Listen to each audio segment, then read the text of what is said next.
expensive neighborhoods, where sidewalks are spotless and cars park themselves without being told. Silence isn't absence, it's curation. The jewelry store on the corner of 18th and Northbridge didn't try to impress. No signage, no music, no slogans. The glass door was so thick it seemed to erase itself. Only those who'd been inside before knew where to press. Celeste Vaughn stood in front of it at 10:01 a.m. A brief pause, just long enough to see herself reflected. Not to fix her hair, but to confirm she was still herself, even as she was about to enter a space that refused to say her name. She exhaled, softly, then placed her hand on the cold handle. Inside, the lights were already on. The space felt freshly wiped. Everything clean, so clean it could erase a person's presence if they didn't leave sound behind. 10:02 a.m. The door parted, and Celeste stepped inside without asking permission. Quiet enough to tilt the room off its axis. Before we dive into this story, let us know where you're watching from. And don't forget to subscribe, because the next story is one you don't want to miss. Celeste Vaughn entered the store at 10:02 a.m. Not late, not early. Just precise enough for her presence to interrupt everything people assumed was orderly. The glass doors slid open, exhaling the sterile scent of air conditioning and over-sanitized surfaces. A cold smell, not the chill of winter, but the chill of places where randomness has no invitation. Her heels struck the floor, click a clean, decisive sound.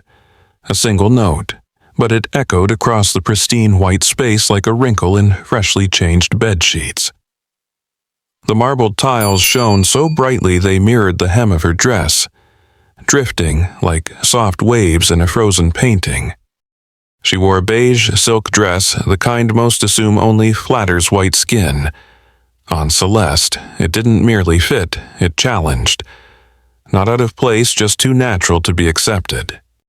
Her hair was tied in a low bun, exposing her neck smooth, straight, and bare like a space waiting to be colored in. The overhead lights spilled across her nape with a cold, indifferent glow.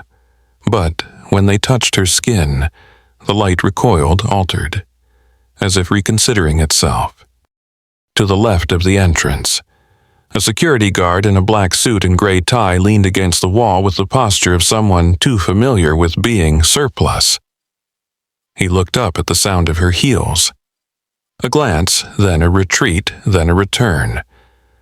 Not entirely intrusive, not quite admiring, more like desire, restrained by social position. She didn't look back, but she knew. Her posture shifted, the chin raised, spine lengthened, reflex born not of pride, but of necessity. At the center of the store was a U-shaped glass counter, diamonds laid out like tiny blocks of ice, waiting to be exchanged for six-figure sums. White women often entered this space with wedding rings already in place. Celeste wore none, but she wore presents and accessory that came without a price tag. Behind the counter, a white woman wiped the glass with a gray microfiber cloth. Her movements were slow, steady, precise, as if trying to erase some invisible smudge that had just dared appear. Clara Whitman, name tag small, affixed just above a fading coral lipstick stain. Clara looked up and saw Celeste. A breath caught for a beat. Not shock, she had seen black women before. Not fear, there were cameras and a guard. Just discomfort, the kind born when someone crosses a line without asking. Clara smiled, a trained smile, soft at the lips, rigid in the eyes. "Good morning. May I help you with something?" Celeste didn't answer immediately. She took a few more steps, slow, firm, as if each one denied the unspoken assumption I did not come here to ask permission to exist. Her hand brushed her neck, a small gesture, almost instinctive, but Clara noticed. That space where a silver necklace should have hung bare, but not empty.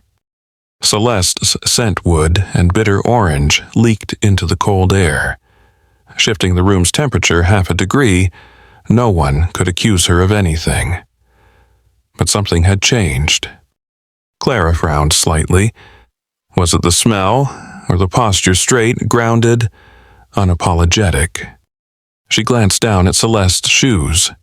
Heels not new, but clean and shaped.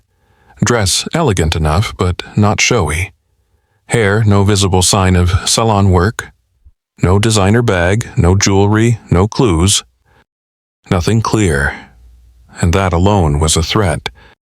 Celeste stopped 3 steps from the counter. Her gaze made a slow circuit from the gemstones to the ceiling lights, then landed squarely on Clara's face. "Can I help you?" Clara repeated, voice slightly tighter. Celeste looked down at a necklace in the case. Fine chain. Heavy clasp. Feminine enough to seduce, sharp enough to cut. She tilted her head. "This one. I'd like to see it." No explanation, no smile, no please. Clara nodded. But her eyes had shifted now, guarded. The wiping slowed. Her shoulders straightened. It was as if a gust of wind had nudged the store off its axis. Celeste didn't look up. Her fingers hovered above the glass, soft as if testing water before deciding whether to enter. Silence isn't absence. In places like this, it's a way to see who will yield first. "This one? I'd like to see it." Her voice was soft, unclear whether it was a request or a command. Clara Whitman unlocked the glass case with a small key tied to a pale gray ribbon. Her hand didn't tremble, but she held the key a bit too tightly. "Of course," she said. Clara picked up the necklace with a small wooden clamp, handling it more like a specimen in a lab than a piece meant for a customer. "This is our new Aurora model, 18K natural diamond, sourced from Canada."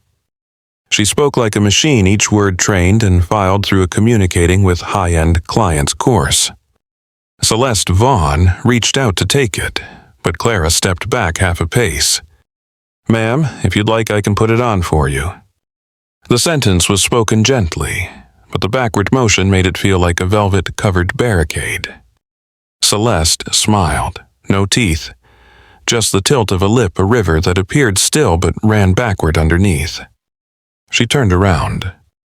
"All right, I'll let you put it on." Clara stepped forward, gloved fingers brushing against the warmth of Celeste's neck. The skin was warm, smooth like the surface of living metal.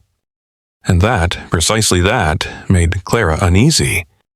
She clasped the hook with excessive care as if the necklace might discolor if placed on the wrong skin. Celeste stood still. Her eyes caught the mirror across from her.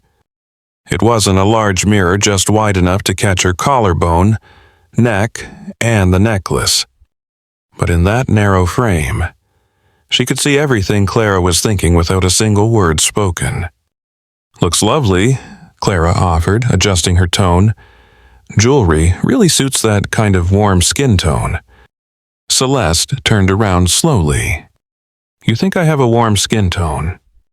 Her voice was smooth like Italian leather, but cool like marble. Clara hesitated, a beat too long. "I mean, your skin is quite unique. That caramel golden tone is rare among people like me." Celeste tilted her head. A silence followed long as the echo of a dropped clock no one dares pick up.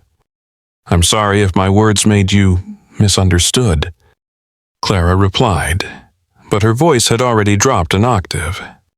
Celeste didn't answer. She looked back into the mirror. The necklace rested perfectly on her collarbone, as if it had always belonged there. But the mirror didn't just reflect jewelry. It reflected the struggle for control, who wanted to steer the conversation, who wanted to reclaim the balance.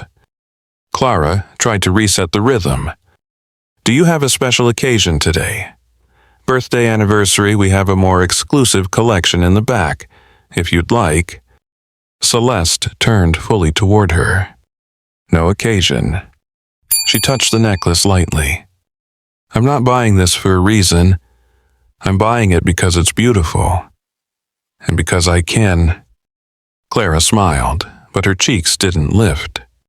Of course, I just want to make sure I show you something appropriate. Appropriate. Celeste repeated the word. Tell me, which collection do you think is appropriate for me? The question wasn't loud, but it lingered like a small bell ringing in an empty cathedral. Clara looked around, searching for an escape. No other customers. No music playing, just mirrors, lights, and a truth so bright it outlined every vein on her face. Celeste unclasped the necklace. May I see the back collection? Clara stiffened.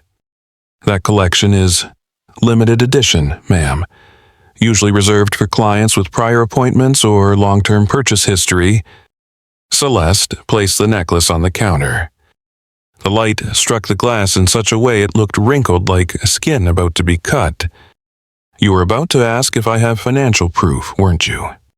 Her voice dropped a tone, the kind of tone that knocks softly before forcing the door open. Clara swallowed hard. Of course not. I didn't mean... Celeste looked her straight in the eye. Don't worry. I'm used to being doubted before I'm served. She smiled again. But the funny thing is, even with all these cameras in your store, people always forget that their gaze gets recorded too. Some mirrors reflect faces, some reflect intentions, and some people like Celeste Vaughn are both. Clara smiled, but her cheeks didn't move. The smile stayed in place, as if strapped to her evenly white teeth.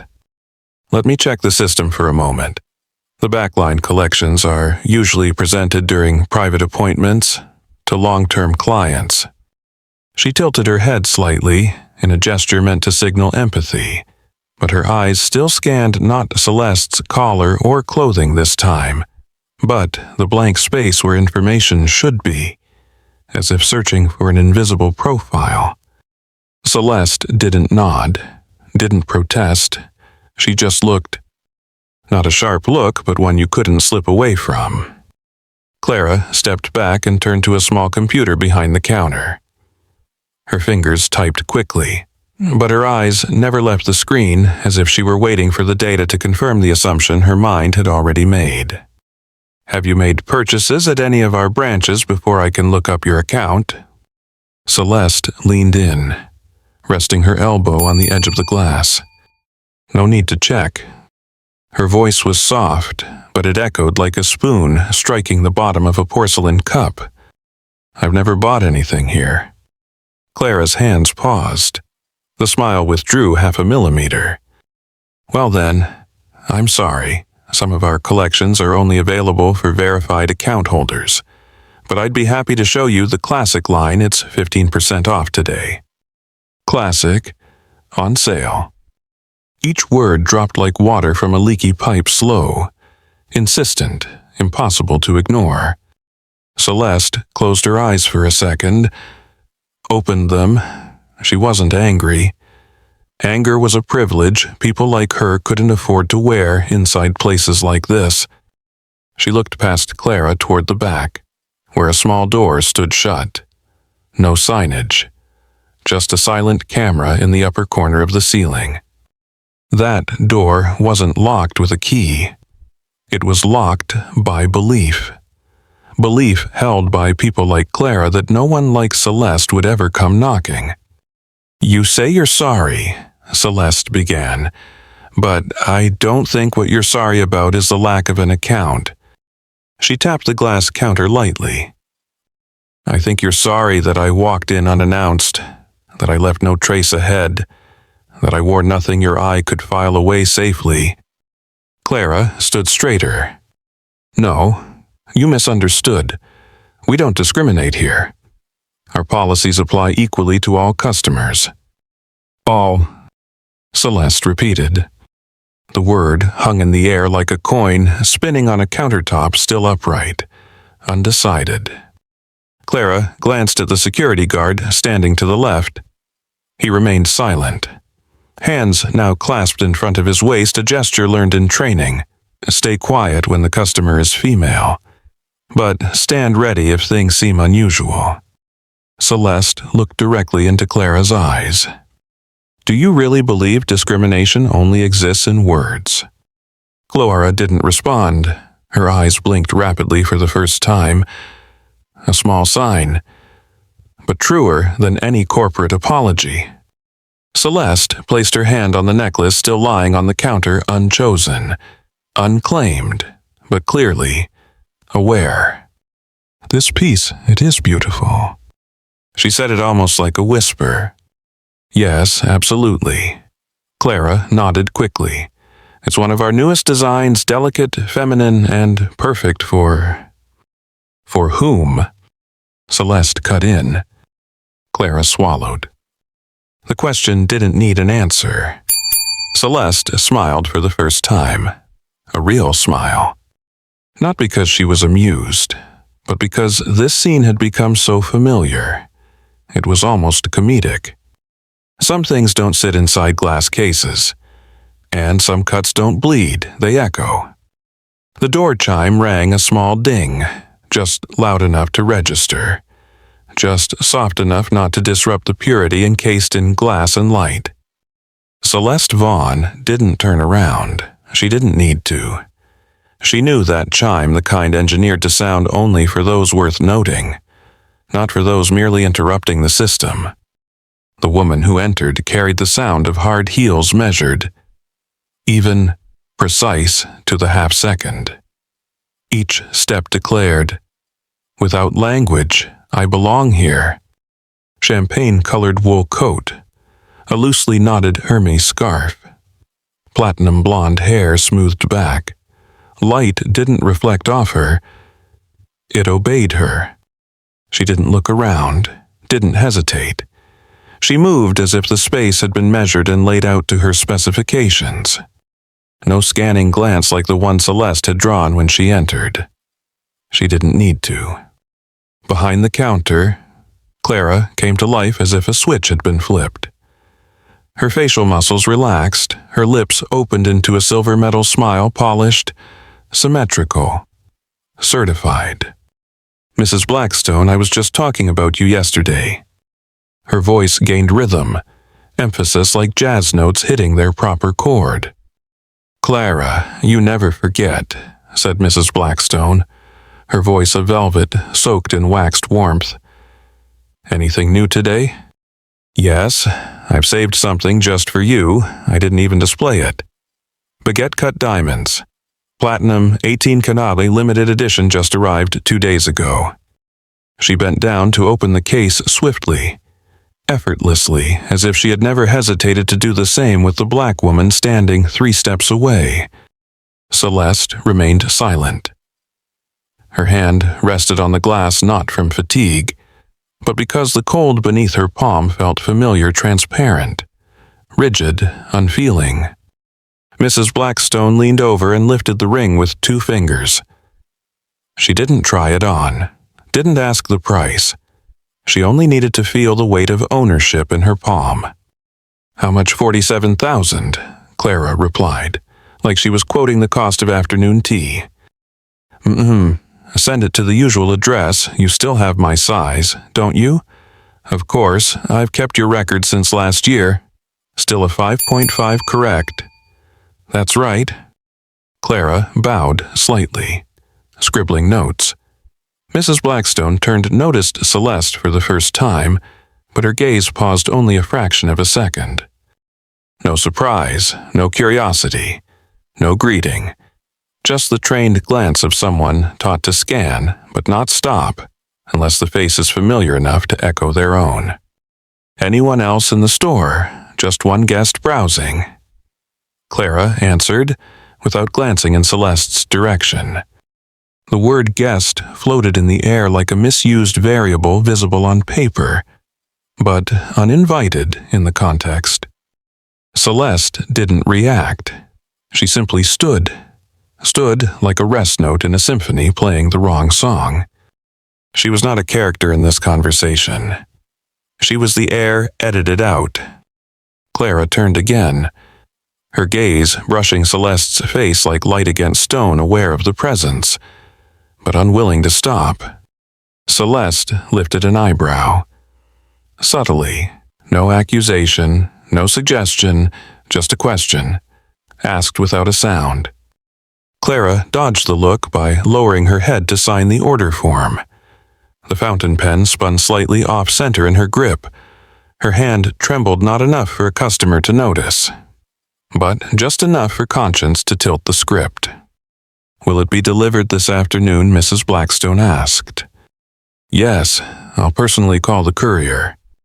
Celeste looked down at the necklace still in the display case before her. It remained there, like evidence in a dialogue no one had logged. No one had spoken to her, no one had asked her to leave. No one had done anything wrong. And that was the wrongest thing of all. In some places, you don't need a sign that says, "We discriminate." They use speed of service and selective gaze sharper than any spoken word. The door closed behind Mrs. Blackstone with a hush so thin it felt like undusted air. The room remained cool, the lights still white, but something had dropped out of the atmosphere, a missing breath, like background music fading without warning. Clara stood motionless behind the counter, holding a receipt but offering it to no one. In front of her, Celeste still stood silent, unmoving. She hadn't said much all morning, but her presence had cracked the room open like a hairline fracture across glass, the kind no one notices until it's already halfway through. It took Clara 13 full seconds to remember Celeste was still there. And in a luxury store, 13 seconds was all it took to reveal who was prioritized and who was simply an interruption. Clara stepped out from behind the counter, adjusting her slightly askew name tag. The smile returned not out of sincerity, but survival. It was a reflex trained to activate even when the heart wasn't aligned. "Are you still here?" she asked. It wasn't really a question, more of a polite cloak for discomfort. "I'm sorry I didn't assist you more earlier," she continued. "She's a long-time client. I had to move quickly." Celeste turned her head. Her eyes met Clara's, not sharp, not accusing, but enough to let Clara know she was being watched, not forgiven. "Would you like to see anything else?" Clara asked, voice lower now. "I could show you our elegant line, very fitting for your style." Celeste didn't answer right away.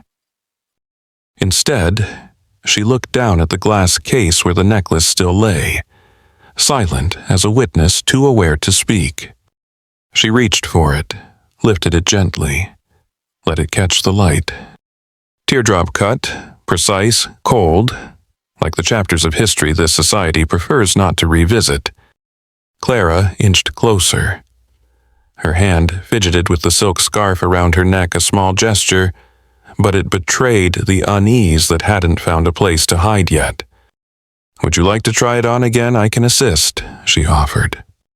Celeste placed the necklace back down, carefully, exactly where it had been. Then she spoke, just one line. "I don't need to try on something to know it was never made for me." The sentence dropped like a judge's gavel on a courtroom desk, not loud, not final, but unmistakably decisive. Clara opened her mouth, ready to say something, an explanation, a correction.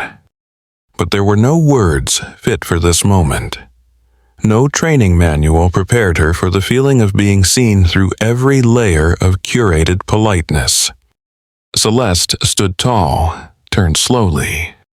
No backward glance, no rush. Her heels tapped against marble like a countdown to something unspoken, yet universally heard. She reached the door, paused. Her hand rested for a moment on the stainless steel handle, cold, round, and smooth.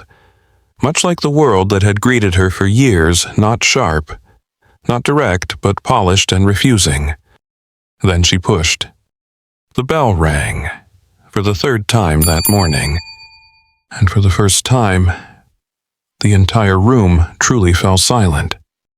Not every customer leaves a store with a shopping bag. Some, like Celeste Vaughn, leave carrying the truth a place worked so hard to soften out of sight. The door closed behind Celeste with a sound so soft it might as well not have existed. But she heard it.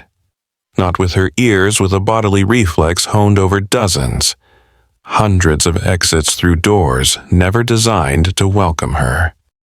Her spine straightened slightly as the street wind touched her skin, a reminder, welcome back to reality, where at least people don't pretend to smile while excluding you.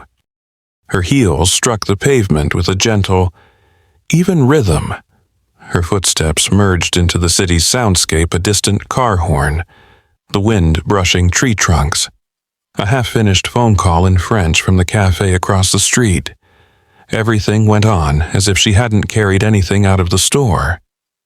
But she knew some things don't go in bags, yet weigh just as much as memory. The black SUV was parked at the end of the block. She unlocked it remotely. The lights blinked twice, silently confirming still here, still waiting, not like the rest of the world. She stepped in, closed the door, and in that instant, the sealed cabin created a vacuum. Not silence, but a kind of pressure the weight of things never said, never acknowledged, but always present, like dust in an air vent. Celeste didn't start the engine immediately. She sat still, one hand on the wheel, index finger tapping lightly on the leather wrap. Her eyes stared through the windshield, but her focus drifted as if her vision were swimming across layers of time. A store in Atlanta, 2009. She had worn a borrowed blazer from her cousin, walked in to buy a leather wallet for her father. The clerk followed her across 4 aisles, saying nothing but their footsteps made intentional noise. Then came the question, "Are you looking for something within your range?" That sentence swept away all previous pleasantries like a broom across a showroom floor. She didn't respond. She had walked out as if she lacked reason to remain. She used to think, once I succeed, it'll be different. Black card in her wallet. Luxury car outside. English enunciated to perfection. But today, Clara Whitman had proved otherwise, that sometimes prejudice doesn't check your bank account. It sees straight through you and finds what it's been trained to fear. Celeste tilted her head, leaned back into the seat. Her neck touched the cold leather, a sensation both familiar and estranged. Like an embrace from a family member you're no longer sure still loves you. A child ran past the hood of her car, black boy, about 8, in a red hoodie, dragging a backpack half his size. His mother, white, blonde, thin, wearing dusty shoes, laughed with him. A genuine laugh, unobserved. Celeste watched them like someone who had just glimpsed a map to a place she was never invited to. She wasn't envious, just reminded that maybe she too might have had a childhood like that if history hadn't misspelled her name. She adjusted the rearview mirror. Light angled across her eyes, but the pupils seemed stained with a different hue, the shade of prolonged awareness. No one called, no one texted, no one asked, "Are you okay?" Because this world had grown used to letting people like her rebalance themselves after every deliberate nudge. Celeste started the engine. The hum rose evenly. She drove off the block as if nothing had happened. But in the rearview mirror, Clara's face remained not as a reflection, but as a residue of emotional memory, the measuring gaze, the sugar-wrapped phrases, the elegant rejection. Some doors appear to open, but only those who've been pushed out know where the hinge really is.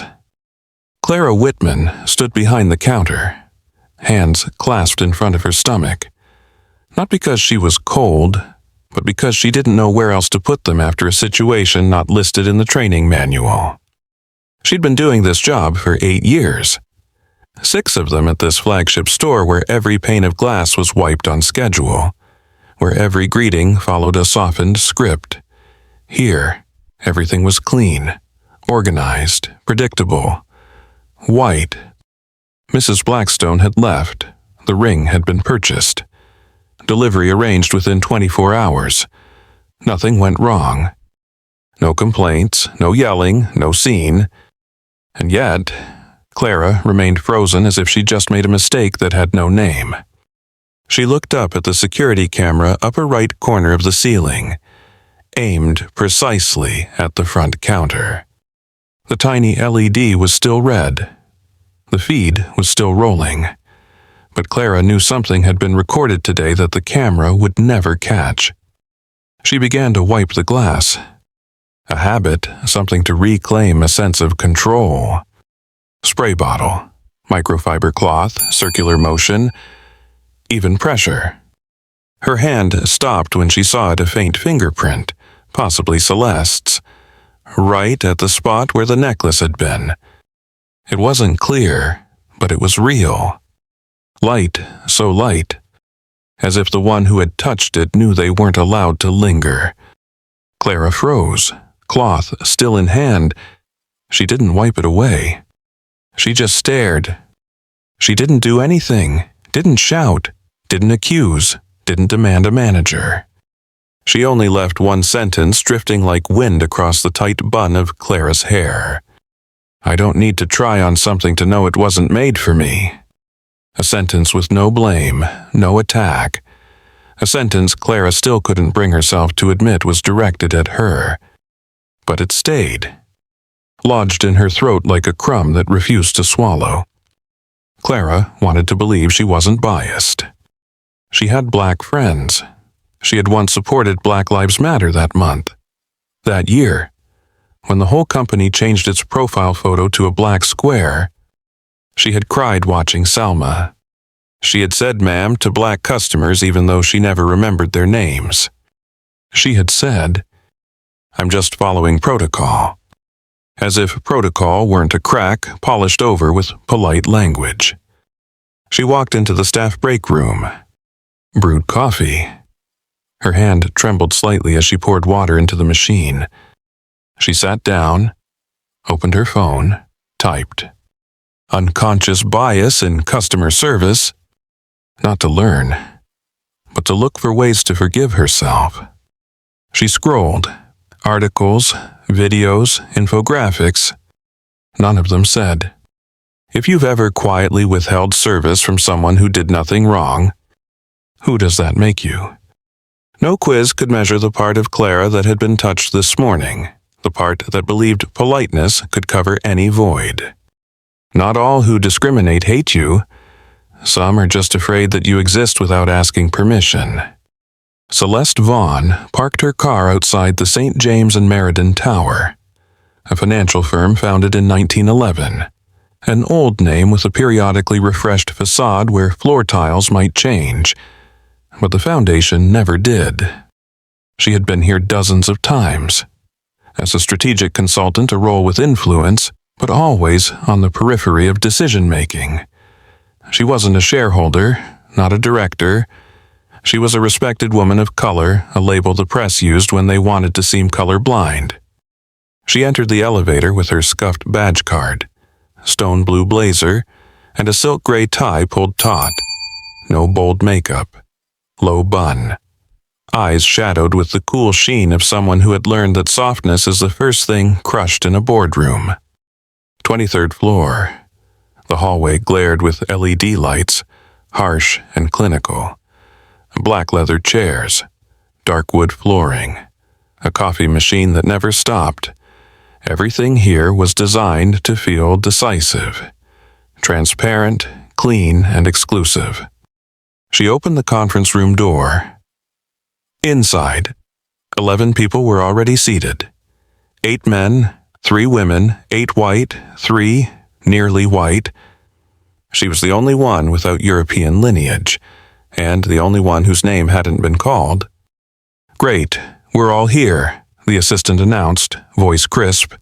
"In attendance, Mr. Langford, Miss Jenkins, Mr. Price, Mr. Yates, Miss Coulson." The list continued. At the very end, as an afterthought, and Miss Celeste Vaughn, strategic advisor. The assistant's voice hesitated half a beat at her name. She recognized that pause.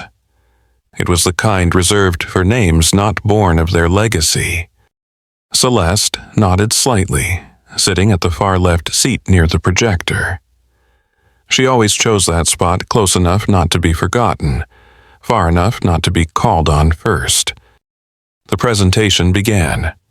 PowerPoint slides fired like bullets. Market forecasts, charts, logistics costs, personnel projections. She listened, took notes, waited for the moment. When the CFO got to Southeast Asia shipping costs, Celeste raised her hand. "Excuse me," she said, voice level. "Does that figure account for the new customs law changes in Indonesia?" Heads turned. A salt-and-pepper-haired man frowned. Another executive raised an eyebrow. A young woman smirked, like Celeste had asked something naive. "Ah, we haven't updated for that yet," the CFO replied. "We're not sure how significant the impact will be." Celeste nodded. "In my view, at least an 8% increase. If we don't adjust this quarter, next quarter we'll need to cut personnel to cover the loss." Silence. 3 seconds, 4. Then the chief executive laughed lightly. "Very pragmatic, thank you, Miss Vaughn." She didn't smile back. She hadn't come to impress, she'd come to reveal blind spots. Afterward, her slide deck opened, no graphics, just one line of title, "The Financial Ecosystem After the Age of Humanitarian Risk." A topic no one wanted to touch and everyone needed to hear. She spoke slowly, word by word. No drama, no fire, just data, evidence, and a quiet warning that profit cannot outrun ethics forever. That even the greatest financial systems collapse not from war, not from crisis, but from the cost of corroded trust left unpaid. The room held still. One person coughed, another smoothed their phone screen. A third nodded along without listening. No objections, no questions. She was used to it. Her best words always reappeared later, quoted in internal reports, newsletters. But inside the room, they were just air. The meeting ended, hands shook, polite goodbyes, "See you next week's." Celeste packed up her laptop, buttoned her cuff. She looked down at the polished mahogany table. Nothing wrong, no one right either. Just the sense that she'd walked through a white field left footprints, but made no sound. In the elevator mirror, her face was clear. High cheekbones, deep-set eyes, hair neatly tied. The reflection showed polish, but not what was missing acknowledgement. Presence alone doesn't make you belong, especially in rooms that already decided who counts as air and who deserves the light. The cafe sat tucked in the corner where 42nd Street met Vine Avenue, not fancy. Not flashy, just quiet enough to sit alone without being disturbed. Celeste stopped by after the meeting. She wasn't hungry. She wasn't thirsty. But she needed to pause the way someone might place a hand over their chest just to make sure they're still breathing. She chose a table by the window, pulled out the chair, sat, back straight, purse on the right. A familiar ritual.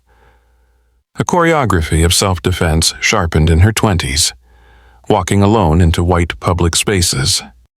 She ordered a single espresso, no sugar. The server was young, dyed ash-gray hair, a nose ring, tapping her order into an iPad. No suspicion, no warmth, no smile. She looked outside.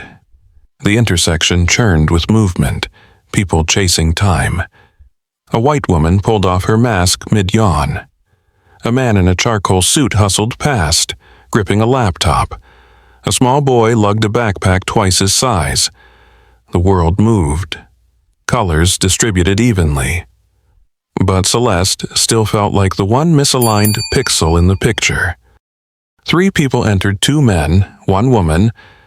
Loud laughter. They scanned the room. One of them spotted Celeste, paused, then redirected to another table. No words, but the motion was enough to make her sit half an inch straighter. Her espresso arrived. No greeting, no smile, just the gentle clink of cup against wood. She nodded as thanks. The server walked away briskly, as if she'd left no imprint in his field of vision. She took a small sip. The coffee was bitter, faintly burnt, strong, but it did nothing to ease the acrid tightness in her throat from earlier that morning. At the next table, a young couple discussed their vacation.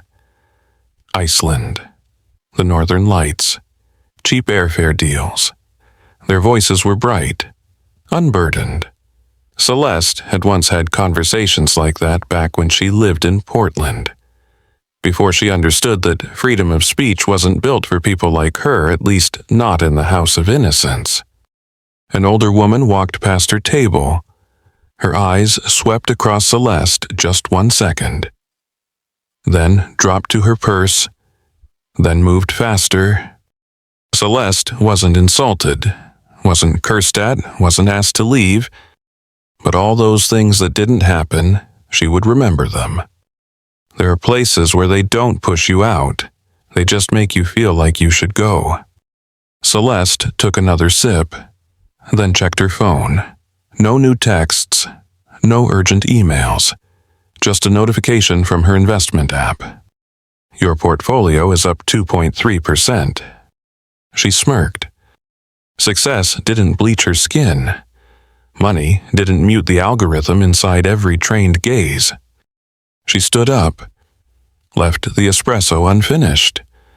The chair hardly moved, but the outline of her presence lingered on the seat, in the waiter's glance, in the tension that still clung to the air around her table. Outside, she took a long breath, not to cleanse, to confirm. I'm still here, I'm still alive, and I'm still the only one in the frame no one wants to name. Not all wounds need a voice. Some cuts speak loudest by simply existing.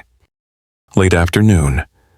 Sunlight stretched thin like a damp towel, quietly folded by the invisible hand of the city. The sun didn't set, it retreated, as if it knew there was nothing left today worth witnessing.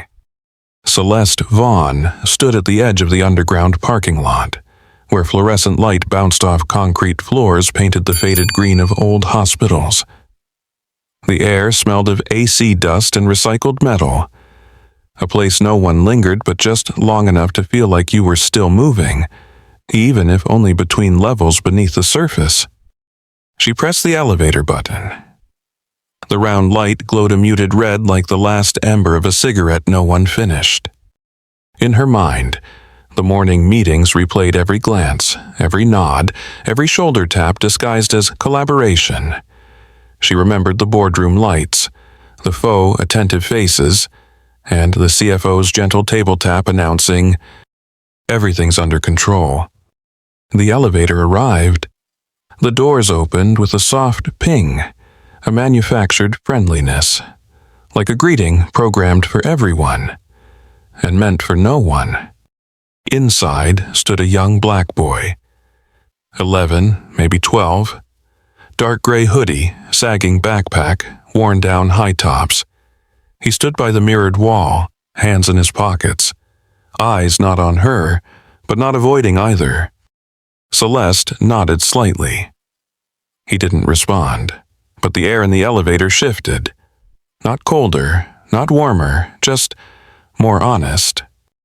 The elevator began to move. Each floor passed with a soft click. Tick, tick, like a small sound in the chest of someone still uncertain. No music, no safety message, just silence engineered to keep you upright without questions, without speech, without thought. Celeste glanced at him. Tight curls, shoulders not yet broad. Eyes the color of damp earth after rain. He looked down at his shoes, then flicked a glance at her. Quick, but not dismissive. As if he were asking something language couldn't hold. Have you made it past this place? Really made it out? Or are you just circling the lit floors of a basement? No one escapes. She didn't answer, didn't smile, didn't furrow her brow. She just breathed like someone who survived a fire and still smells smoke every morning. The doors opened. B2, darker, colder, a place frozen at the temperature of forgotten decades. She stepped out first. He followed. No words, but the sound of their steps didn't echo, only whispered, like wind brushing through coat seams. Celeste found her car, opened the door, sat down. She looked into the rearview mirror. The boy was gone, but his presence lingered, a black dot moving through a white maze, leaving no footprints, but asking all the right questions. She turned the key. The engine came alive. GPS lit up, destination home. But she knew sometimes home was just the place where no one says your name correctly. She looked back once more. Didn't see the boy, but saw herself 12 years old, hoodie zipped, backpack heavy, standing in a silent elevator next to an adult who said nothing. Back then, she had thought, one day I won't see this anymore. And now, 30 years later, she still did. Still standing in elevators, still wearing coats, still waiting for doors to open. And she understood. There are places where you no longer get stopped because you've already learned how to stop before anyone has the chance to raise their hand. If this story touched your heart, make sure to like, share, and subscribe. Every click helps us bring more powerful stories of empathy, justice, and silent strength to life. Your support is what fuels this journey. Let's keep standing together and rising higher, one story at a time. Stay safe and inspired.